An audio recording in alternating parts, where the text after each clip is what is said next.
நம்ம வீட்டு விருந்து வியூவர்ஸ் அனைவருக்கும் வணக்கம்.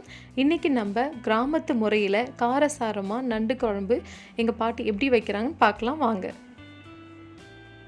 எப்பயுமே வைக்கிற மாதிரி நண்டு காலெல்லாம் முழுசாக போட்டு குழம்பு வைக்காமல் இன்றைக்கி நம்ம நண்டு காலெல்லாம் நல்லா இடித்து நசுக்கி சாறு எடுத்து அதில் குழம்பு வைக்க போகிறோம். இந்த மாதிரி குழம்பு வைக்கும்போது பெரியவங்க மட்டும் இல்லை, குழந்தைங்களும் நல்லா விரும்பி சாப்பிடுவாங்க. மூட்டு வலி சளிக்கெலாம் இந்த குழம்பு வச்சு சாப்பிட்டா ரொம்ப நல்லது. இந்த ஈஸியான ரெசிபி எப்படி செய்கிறதுன்னு பார்க்கலாம் வாங்க. இதுக்காக இன்றைக்கி வயல்லேருந்து நாட்டு நண்டு பிடிச்சிட்டு வந்திருக்கோம். அந்த நண்டை எப்படி க்ளீன் பண்ணலான்னு சொல்லி இப்போ பார்க்கலாம். ஃபஸ்ட்டு நண்டோட காலெல்லாம் நல்லா பிச்சு போட்டுட்டு நண்டை ரெண்டாக பொழக்கும் போது அதுக்கு நடுவில் நூல் மாதிரி ஒரு குடல் ஒன்று இருக்கும், அதை எடுத்து எட்டை போட்டுடணும். அதுக்கப்புறம் அதோட ஓட்டு பகுதியும் உடம்பு பகுதியும் நம்ம குழம்புக்கு யூஸ் பண்ணிக்கலாம். நாங்கள் இன்றைக்கி நண்டோட கால் பகுதியையும் ஓட்டு பகுதியை மட்டும் நல்லா இடித்து குழம்பு வைக்க போகிறோம். உடம்பு பகுதியை தனியாக எடுத்து வச்சு மசாலா செய்ய போகிறோம். அதனால் தனித்தனியாக பிரித்து வச்சுக்கிட்டோம்.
இப்போ குழம்பு செய்ய ஸ்டார்ட் பண்ணலாம். ஃபஸ்ட்டு வானில் வச்சு எண்ணெய் ஊற்றிக்கோங்க.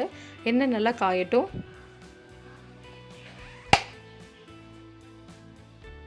நல்லா காஞ்சதுக்கப்புறம் கடுகு போட்டுக்கோங்க. கடுகு நல்லா பொரிஞ்சு வரட்டும்.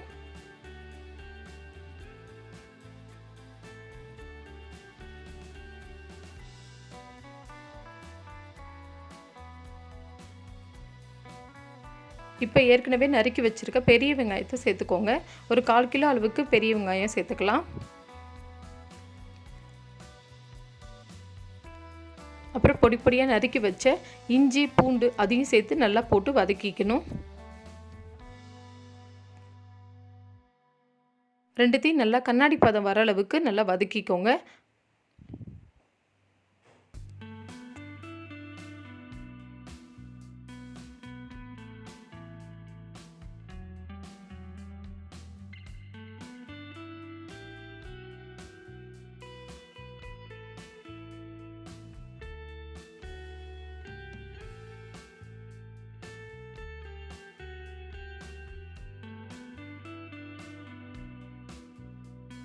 நல்லா வதங்கினதுக்கப்புறம் அது கூட ஒரு 1/4 கிலோ அளவுக்கு தக்காளியும் சேர்த்து நல்லா வதக்கிக்கோங்க.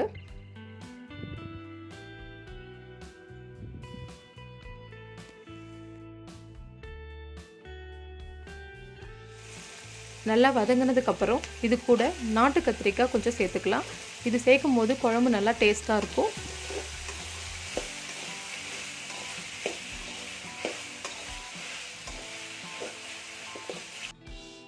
கத்திரிக்காய், தக்காளி, வெங்காயம் எல்லாம் சேர்த்து நல்லா வதங்கட்டும். இதுக்கு நடுவில் நம்ம குழம்புக்கு தேவையான புளி தண்ணி ரெடி பண்ணி வச்சுக்கலாம். ஒரு நெல்லிக்காய் சைஸில் புளி எடுத்து கரைச்சி அது கூட தேவையான அளவுக்கு மிளகாத்தூள், உப்பு எல்லாத்தையும் சேர்த்து நல்லா கையிலே கரைச்சி ஒரு 10 நிமிஷத்துக்கு முன்னாடி ஊற வச்சுருங்க. புளி தண்ணி ரெடி பண்ணுறது வீடியோ எடுக்கிற மறந்துட்டோம், சாரி. இப்போ பாருங்கள், காயெல்லாம் நல்லா வதங்கிடுச்சு. இந்த டைமில் ஏற்கனவே நம்ம கரைச்சி வச்சுருக்க புளி தண்ணியை சேர்த்து கொதிக்க வைக்கணும். குழம்பு கொதிக்கிறதுக்குள்ளே நம்ம ஏற்கனவே க்ளீன் பண்ணி வச்சுருக்க நண்டு காலெல்லாம் தனியாக ஒரு உரலில் போட்டு நல்லா இடிச்சுக்கணும்.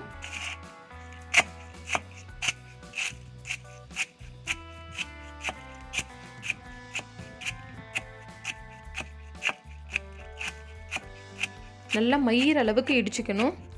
இந்த மாதிரி இடித்து அதுலேருந்து சாறு எடுத்து குழம்பு வைக்க போகிறோம். இந்த சாறை குழந்தைங்களுக்கு பச்சையாகவே கூட கொடுப்பாங்க.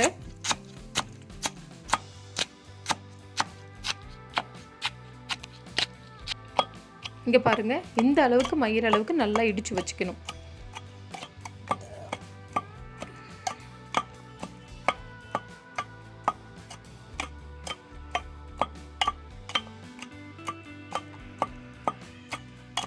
இப்போ இடித்தது கூட தேவையான அளவுக்கு தண்ணி சேர்த்து அந்த சாறை வடிகட்டணும். சக்கை எதுவுமே இல்லாமல் கையாலே சாறை குழம்புல வடிகட்டி விடணும்.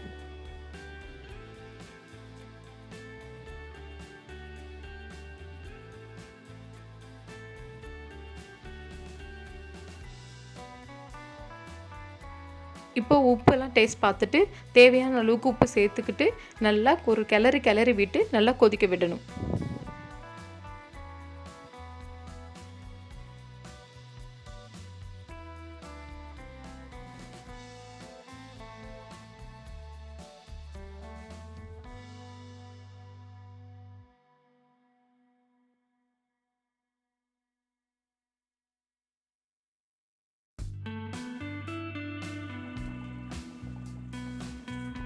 இப்போ குழம்பு நல்லா கொதிச்சதுக்கப்புறம் கொஞ்சம் கருவேப்பிலை சேர்த்துக்கலாம்.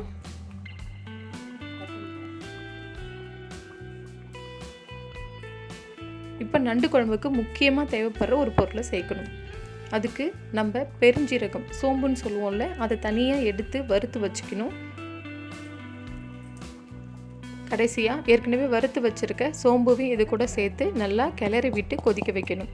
இப்போது டேஸ்டியான நண்டு குழம்பு ரெடி. இதை சுட சுட சாதம் கூட சேர்த்து சாப்பிட்டா நல்லா டேஸ்ட்டாக இருக்கும். இதே மாதிரி ஈஸியான ரெசிபிக்கு நம்ம சேனலை ஃபாலோ பண்ணிக்கோங்க. தேங்க்யூ.